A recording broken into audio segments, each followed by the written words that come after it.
Mavis is a diesel engine who works for the quarry company shunting freight cars in their sidings. She has 6 small wheels hidden by side plates just like Toby's. Mavis is young and full of her own ideas. She loves rearranging things too and began putting Toby's cars in different places every day. This made Toby cross. Freight cars, he grumbled, should be where you want them when you want them. Fiddlesticks, said Mavis and flounced away. At last, Toby lost patience. I can't waste time playing hunt the cars with you. Take them yourself. Mavis was pleased. Taking cars made her feel important. At the station, Diesel oiled up to her. Toby's an old fusspot, she complained.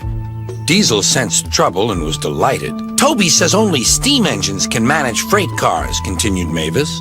How absurd, squirmed Diesel. Depend upon it, Mavis. Anything steam engines can do, we diesels can do better. Diesel knew nothing about cars, but Mavis didn't realize this. Toby's line crosses the main road behind the station and for a short way follows a farm lane. Frosty weather makes the muddy lane rock hard and very slippery. Toby stops before reaching the lane. His fireman halts the traffic at the crossing, and then he sets off again. By using the heavy cars to push him along, he has no trouble with the frosty rails in the lane and across the road. It is the only safe thing to do in this kind of weather. Toby warned Mavis and told her just what to do. I can manage, thank you, she replied. I'm not an old fusspot like you.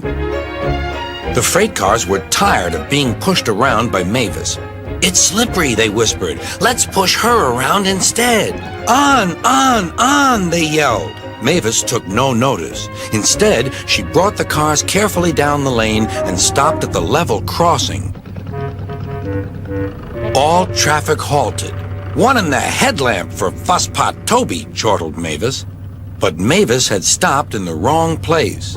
Instead of taking Toby's advice, she had given the cars the chance they wanted. Hold back, they cried. Grrr up, ordered Mavis. The cars just laughed and her wheels spun helplessly. Workmen sanded the rails and tried to dig away the frozen mud, but it was no good. Everyone was impatient.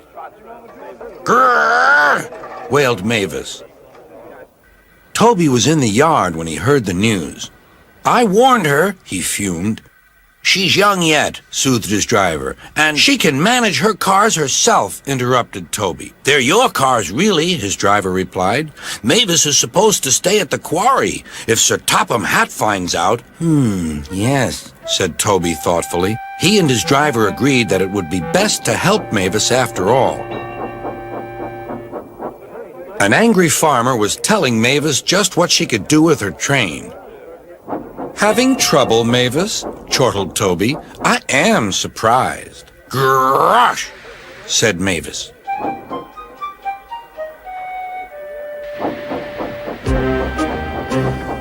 With much puffing and wheel slip, Toby pushed Mavis and the freight cars back. The hard work made his fire burn fiercely, and his firemen spread hot cinders to melt the frozen mud.